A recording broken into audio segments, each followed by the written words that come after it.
मुझे नबी जे हथन जेड़ा मुझे नबी जे हथन अल्लाह फरमायो इन्नल लज़ीना युबायुनका इन्नमा युबायुन अल्लाह तुझे हाथ ते बैयत न कयन मुझे हाथ ते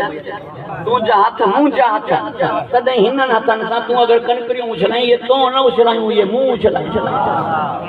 पो जे हाथ नबी या जे हाथ अल्लाह पांजा हाथ करार दी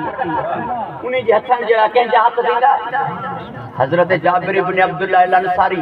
रजी अल्लाह तआला अन्हु हजरत अबू बकर रजी अल्लाह तआला अन्हु के चवण लगा मूसा नबी सही वायदो कयो जेड़ा रूम में गनीमत इंदी ब दफा बुक भरे तो के पांजे हथन सा नीनो ता नबी जे वायदे के पूरो कयो बिस्मिल्लाह खलीफे अव्वल चवण लगा अचे ना एड़ा हथ अचन जेकी हथ नबी जे हथन जे बराबर हुजन जो नबी सही ता सा वायदो कयो तो ब दफा बुक भरे मां नीनो कोई एड़ा हथ नजर अचन जेके हथ नबी जे हथन जेड़ा हुजन ही जेकी बीठान न जे हथ नबी जे हथन जेड़ा थोड़ा ही अरे जेड़ा साहबा इकराम जा हथ नबी जे हथन जेड़ा न था दियन तू के रही नबी सही के पान जेड़ो अल्लाह तवज्जो है साहिब ऐसी ते मौला अली अलैहिस्सलाम जी आमद थी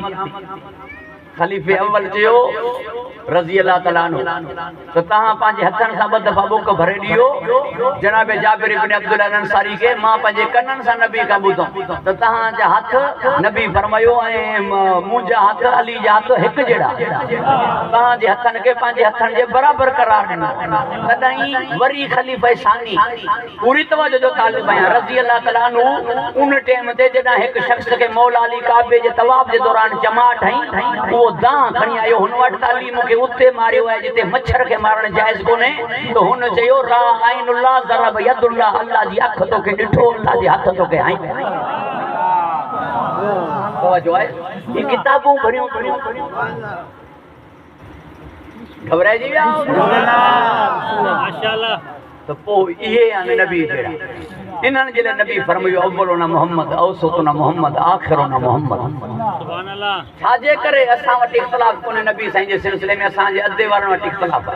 अदे वारन वट नबी साईं जे बारे में 32 इख्तिलाफ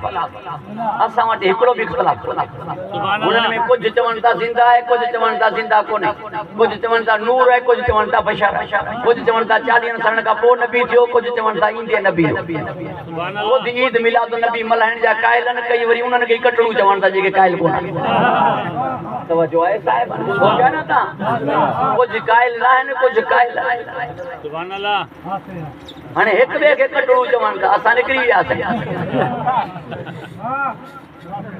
कुछ और सिखाइन था कुछ न था खाए कुछ नबी साईं के इल्म गैब मञन था कुछ इल्म गैब न था